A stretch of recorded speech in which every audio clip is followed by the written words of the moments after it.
Let me tell you something I've never really talked about publicly. There was a point in my life where I felt completely stuck. I was under 18, supposed to be focused on school, goals, my future, but I was dealing with something a lot heavier: addiction. And it wasn't just about substances, it was anything I used to escape: weed, vapes, even just being constantly online to avoid my own mind. At first, it felt harmless until it started stealing my time, my focus, and eventually, my self belief. I remember this one night. I was supposed to be studying for exams, but instead I was high again.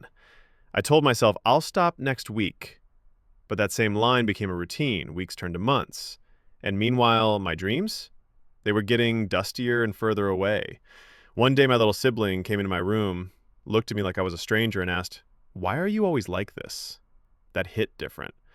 Not because I wanted to impress anyone, but because I realized I was becoming someone I never planned to be.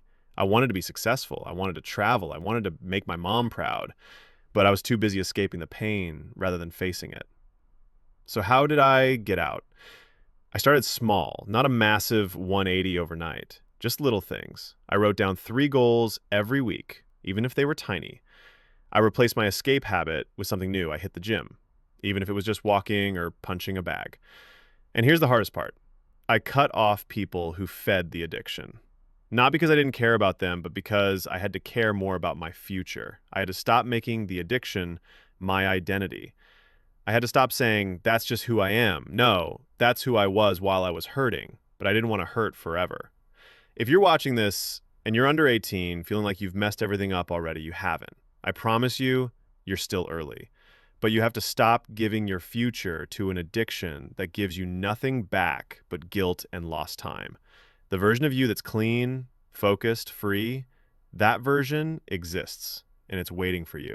You don't need to be perfect tomorrow. You just need to start healing today. Your dreams didn't give up on you. Don't give up on them either.